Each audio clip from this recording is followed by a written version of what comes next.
It's a beautiful afternoon here, and it's a Easter weekend. मैं अभी देख रहा था कि बहुत सारे लोगों को एक कन्फ्यूज़न है। यहाँ पे बैठ के बात करते हैं आपसे कि अभी इंडियन सुप्रीम कोर्ट ने एक वर्डिक्ट पास किया है कि उर्दू जो है वो हिंदुस्तानी लैंग्वेज है, so it will remain in India and that's a good thing. Urdu एक बहुत प्यारी ज़ुबान है, हिंदुस्तानी है। दिल्ली और हैदराबाद और लखनऊ, आगरा, यहाँ पे वो डेवलप हुई है। उर्दू का सिर्फ एक लफ्ज़ जो है वो टर्किश है, और वो है उसका नाम उर्दू, जिसका मतलब होता है खेमा। तो मतलब टेंट, जो पुराने ज़माने में लोग टर्किक ट्राइब्स जो हैं वो टेंट्स में खुले मैदानों में रहते थे, तो जो पूरा कबीला जो टेंट लगा के उसको उर्दू कहते थे, तो उसकी ज़ुबान। बट वो सिर्फ एक ही लफ्ज़ है टर्की का। बाकी उर्दू जो है बेसिकली एक ज़ुबान में तीन चीज़ें होती हैं। एक उसकी ग्रामर होती है जो सबसे इम्पॉर्टेंट चीज़ होती है। एक्चुअली एक ज़ुबान, एक लैंग्वेज जो है वो सिर्फ ग्रामर ही होती है। वोकेबलरी तो उसकी इंक्रीज़ डिक्रीज़ होती रहती है, नए लफ्ज़ आते रहते हैं। और हाँ, इसके अलावा वोकेबलरी में भी कुछ रूट्स वर्ड्स होते हैं, वो कहीं नहीं जाते, और ग्रामर और रूट वर्ड्स मिलके लैंग्वेज को डिफ़ाइन करती है। उर्दू की ग्रामर जो है वो बेसिकली हिंदी है, जो ओरिजिनली संस्कृत ग्रामर है, और उसकी जो वोकेबलरी है वो मोस्टली पर्शियन और हिंदी मिक्स है। मोस्टली फ़ारसी है और हिंदी है काफ़ी सारी, और थोड़े से उसमें अरेबिक वर्ड्स नाटे में नमक बराबर ऐड हो गए। तो ये उर्दू ज़ुबान है। और उसकी जो स्क्रिप्ट है, एक लैंग्वेज की थर्ड चीज़ होती है स्क्रिप्ट। आप एक लैंग्वेज को किसी भी स्क्रिप्ट में लिख सकते हैं। वो स्क्रिप्ट नस्टालिक जो है वो फ़ारसी की एक स्क्रिप्ट है, जो ओरिजिनली अरबिक की एक स्क्रिप्ट है, उसमें लिखी जाती है। मगर आप उर्दू को आप अंग्रेज़ी में भी लिख सकते हैं, रोमन लेटर्स में। आप उसको हिंदी में भी लिख सकते हैं। तो स्क्रिप्ट तो खैर किसी भी ज़ुबान को आप किसी भी स्क्रिप्ट में लिख सकते हैं।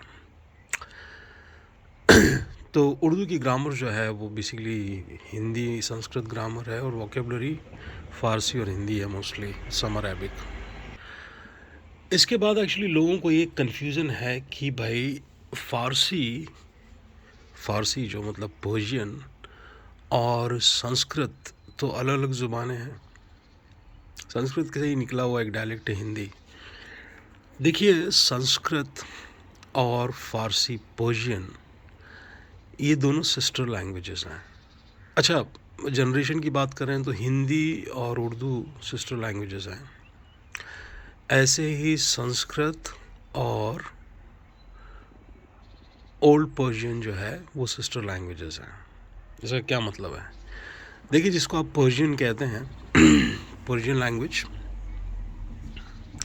उसकी तीन लेयर्स हैं। आजकल जो पर्शियन जिसे आप कहते हैं फ़ारसी ज़ुबान, वो बेसिकली नई फ़ारसी है, न्यू फ़ारसी, जो पिछले 1500 सालों से बोली जा रही है। सफ़र विद एज के थोड़े पहले से। इसके पहले जो पर्शियन थी उसको मिडिल पर्शियन कहते थे। उसका एक और नाम है पहलवी, जिसमें जो सेकंड पर्शियन एम्पायर थी, सेकंड पर्शियन एम्पायर जो थी, पहलवी एम्पायर, उस ज़माने में जो फ़ारसी बोली जाती थी उसको मिडिल पर्शियन कहते हैं। उसी की बुनियाद पे नई फ़ारसी डेवलप हुई है। वो एक ही ज़ुबान है। और मिडिल पर्शियन के पहले जो फ़ारसी बोली जाती थी फर्स्ट पर्शियन एम्पायर के टाइम पे, Darius and Cyrus the great and all, 3000 साल पहले या उसके पहले, उसको ओल्ड फ़ारसी कहते हैं, ओल्ड पर्शियन। वो अभी पूरी तरह से डिसाइफर नहीं हुई है, पर काफ़ी हद तक हो गई है। तो ये तीन फ़ारसियाँ हैं। ओल्ड पर्शियन से ही मिडिल पर्शियन निकली है, वही जाके न्यू पर्शियन, जो आजकल जिसे आप फ़ारसी कहते हैं, वो बन गई है। ओल्ड पर्शियन लैंग्वेज जो है या इवन मिडिल पर्शियन जो है, वो और संस्कृत जो है बेसिकली एक ही लैंग्वेज है। अब आपको ये चीज़ बड़ी शॉकिंग सी लगेगी, है ना? आपने कहा क्या, कहाँ फ़ारसी और कहाँ संस्कृत, ये कैसी बात है? संस्कृत तो हिंदू ब्राह्मणों की, वैदिक ब्राह्मण्स की ज़बान थी। ओल्ड फ़ारसी तो पर्शिया के जो पर्शियंस थे, वेस्टर्न पर्शियन, उनकी ज़बान थी। हाँ, मगर ये दोनों एक ही लैंग्वेज है। मैं आपको अगले वीडियो में साबित भी करूँगा प्रॉपर हज़ारों वर्ड्स लेके, और आपको बताऊँगा कि देखिए एक ही वर्ड्स हैं। ये दोनों संस्कृत और मिडिल और ओल्ड फ़ारसी जो है, ये बेसिकली एक ही मदर लैंग्वेज से निकली हैं, जिसको कहते हैं प्रोटो इंडो ईरानिक। तो सेंट्रल एशिया में जो आर्यन ट्राइब्स रहती थीं, वो दो अलग अलग ब्रांचेस में चली गई। एक नॉर्थ वेस्ट इंडिया की तरफ आ गए, पंजाब जो आज का पाकिस्तान, और नॉर्थ इंडिया के कुछ इलाके। वहाँ पे आके उनकी जो मदर लैंग्वेज जो थी, उसने फॉर्म ले लिया संस्कृत का। दूसरे उन्हीं के कज़न्स जो हैं, जो एक ही ज़ुबान बोलते थे, वो वेस्ट पर्शिया की तरफ माइग्रेट हुए, और वहाँ पे जाके उनका डायलेक्ट थोड़ा सा बदल गया, वो हो गई ओल्ड फ़ारसी। ठीक है, आपको पता है कि जो शाह वर्ड है फ़ारसी में, मैं आपको एक टीज़र दे देता हूँ। आप एक काम कीजिए, जो मिडिल पर्शियन में जो ज़ोरास्ट्रियनिज़्म रिलीजन है, जो उस ज़माने के पर्शियंस का रिलीजन था, उसकी जो स्क्रिप्चर है अवेस्ता, आप उसको उठा के पढ़िए। और ऋग्वेदा जो है, जो संस्कृत में है, ओल्ड संस्कृत में, उसको उठा के पढ़िए। वो दोनों एक ही किताब है, बेसिकली एक ही किताब है। उसका टेक्स्ट भी 90% सेम है, और उसकी जो लैंग्वेज है वो भी सेम है, एग्जैक्टली सेम। मैं सिमिलर नहीं कह रहा, सेम लैंग्वेज है, बस उसका डायलेक्ट थोड़ा अलग अलग है। जैसे कि पंजाबी जो पोठार में बोली जाती है नॉर्दर्न पंजाब में, वो थोड़ी मुख्तलिफ होती है। जो माझी पंजाब का रीजन है, उसमें बोली जाती है, वो थोड़ी सी मुख्तलिफ होती है। जो मुल्तान में बोली जाती है, वो थोड़ी मुख्तलिफ, बाकी हैं सारी पंजाबी। जैसे कि पश्तो जो है, पश्तूनों की ज़बान, पेशावर की पश्तो थोड़ी मुख्तलिफ होती है, और कंधार अफ़गानिस्तान की पश्तो थोड़ी मुख्तलिफ होती है। डायलेक्ट्स डिफरेंस है, यही फ़र्क है अवेस्तन में। जो अवेस्ता की लैंग्वेज है, अवेस्तन, उसी से ओल्ड फ़ारसी निकली है। अवेस्तन और संस्कृत एक ही लैंग्वेज है। अवेस्तन उधर जाके वेस्ट पर्शिया में वो ओल्ड फ़ारसी बनी, फिर वहाँ से मिडिल पर्शियन, और फिर नई फ़ारसी।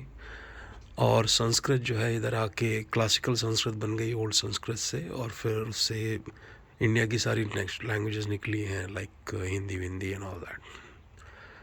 तो आप इस पर गौर कीजिएगा। शाह वर्ड जो है, वो बेसिकली क्षत्रिय वर्ड जो है ना, कहते हैं कि क्षत्रिय एक वर्ण है, वो क्षत्रिय ही शाह है, वो एक ही लफ्ज़ है, उसका प्रोनाउंसिएशन वहाँ जाके बदल गया। आप जाके गौर कीजिए, शाह वर्ड की एटिमोलॉजी पढ़िए, आपको पता चलेगा कि पीछे से वो वही वर्ड है, क्षत्रिय।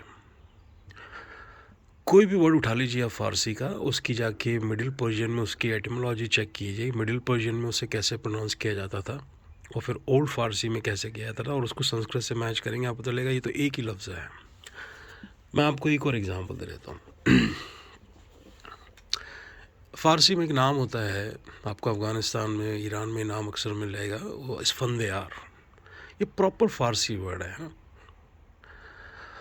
स्फंदयार।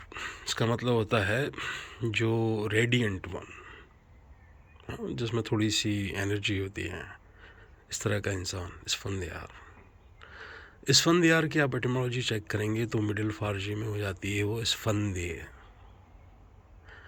और आके ओल्ड फ़ारसी में चेक करेंगे तो जाके हो जाती है स्पंदे। स्पंदे ये संस्कृत का वर्ड है ना, स्पंदन, जो हिंदी में भी है स्पंदे। स्पंदन करना मतलब पल्सेटिंग। तो जो चीज़ पल्सेटिंग जिसके अंदर क्वालिटी होती है वो रेडिएंट होती है ना। ये बात आज हमें पता है। इलेक्ट्रॉन्स जो है वो मूव करते हैं तो उससे एनर्जी, तो जो चीज़ जो पल्सेटिंग होना है दैट इज़ रेडी। ये संस्कृत में भी वही वर्ड है, स्पंदी, उसका वही मतलब है, ये वो वर्ड है। अब आप कहेंगे हिंदी और संस्कृत का स्पंदी और ये स्पंद, यार ये एक ही लफ्ज़ है। जी हाँ, एक ही लफ्ज़ है। मैं आपको एक और एग्जांपल दे दूँ। अब आप फ़ारसी लफ्ज़ देखिए, ये फ़ारसी नहीं है, ये एक्चुअली पारसी है। ये फ़ारसी जो है, इसको फारस रीजन से, ईरान का एक इलाका है, एक रीजन है फारस, उसकी ज़बान को फ़ारसी कहते हैं। वो एक्चुअली फ़ारस नहीं, वो पारस है, PARS, पारस। और वो ज़बान जो है वो पारसी है, मगर अरबों के पास में P लेटर नहीं है, तो वो उसको वो फ़ारसी कहते हैं। पारस को फ़ारस कहते हैं, फ़ारस, और उसकी ज़बान को फ़ारसी, बल्कि मगर सही मायनों में वो पारस है और पारसी है, इसीलिए वहाँ से वो लफ्ज़ ग्रीक प्रोनाउंसिएशन निकला है पर्शियन। इसको भी चेक कीजिएगा आप। तो ये असली कहानी है दोस्त, मगर डिटेल में मैं आपको बाद में समझाऊंगा। Thank you.